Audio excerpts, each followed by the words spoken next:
Someone close to you is struggling. You know it before they say a word.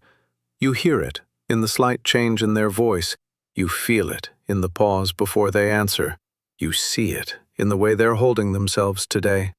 You know exactly what they need, and you're already moving toward it. But if someone turned to you right now and asked, "What do you need?" you would stop. And the honest answer would be, "You don't know." Not because you don't matter, because somewhere along the way, you stopped being someone you kept track of. If that silence felt familiar, this video is for you. Here's what it looks like from the inside. Someone texts you. You can tell immediately something's wrong. Not from what they said, from how they said it. The punctuation, the timing, the thing they didn't mention. You respond. You know exactly what to say.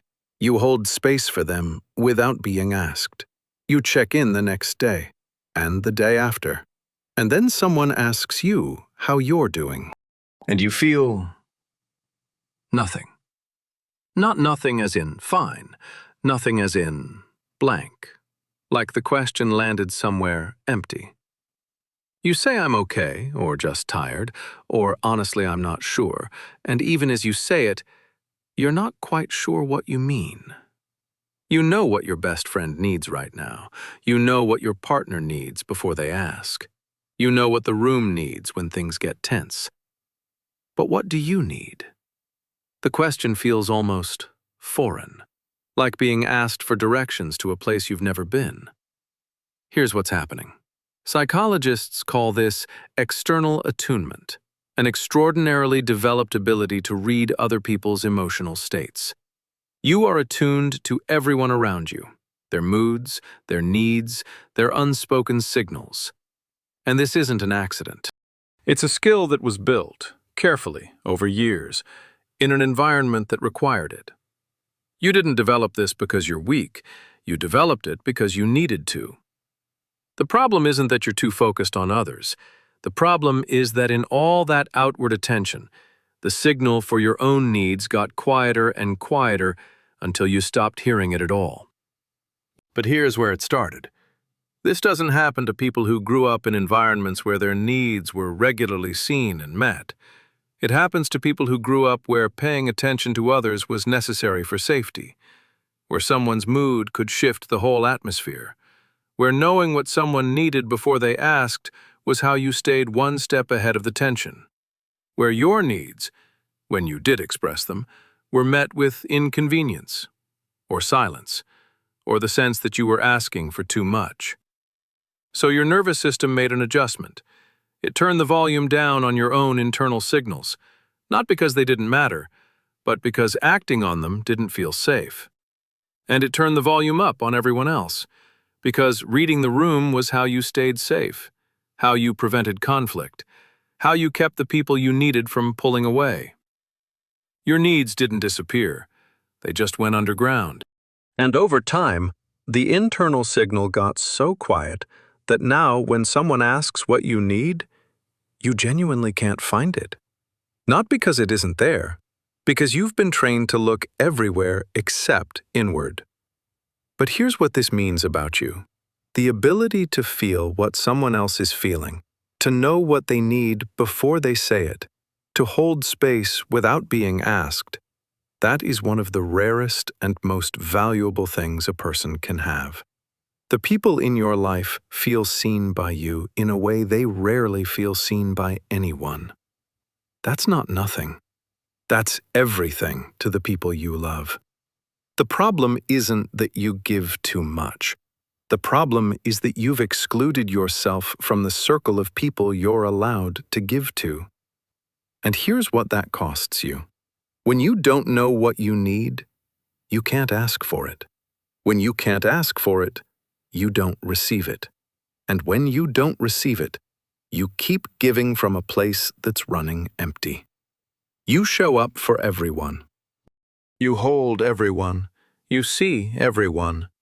And somewhere underneath all of that, the part of you that needed holding is still waiting, still hoping someone will notice the way you notice them, still hoping someone will ask the right question, and actually wait for the real answer. But here's the harder truth. The people around you, even the ones who love you, they follow your lead. You present as capable, as fine, as the one who has it together. So they treat you that way. Not because they don't care, but because you've never shown them where the door is. You became so good at meeting everyone else's needs that you made yourself appear needless. And the version of you that has needs, the real one, has been invisible. Not to others, to yourself. But here's what I need you to understand. Your nervous system didn't erase your needs to punish you.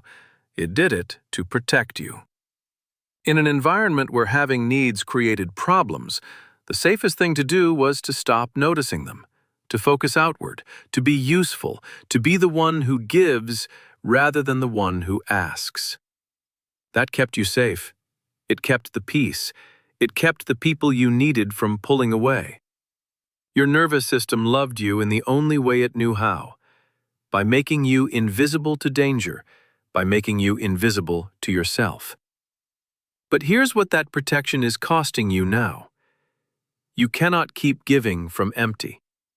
Every time you help someone without knowing what you need, your nervous system records it. My needs don't matter. I exist to be useful. There is no space for me here. And slowly, without meaning to, you teach yourself that you are here for everyone else. That your interior life, your wants, your needs, your exhaustion, is not as real or as important as everyone else's. And one day, maybe already, you realize you've built a life full of people you take care of and no one who takes care of you. Not because they don't want to, because you never let them see that you needed it.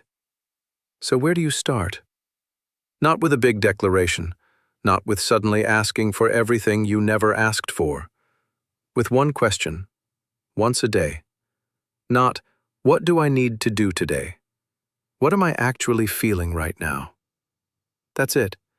You don't have to act on it. You don't have to fix it. You don't have to share it. Just notice it. Because the path back to knowing what you need starts with learning to hear yourself again. One quiet moment at a time. The part of you that has needs, that gets tired, that wants things, that deserves care, that part never left. It just got very quiet, waiting for you to listen.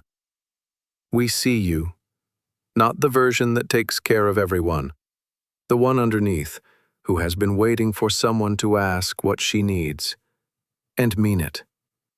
She deserves an answer, starting with you.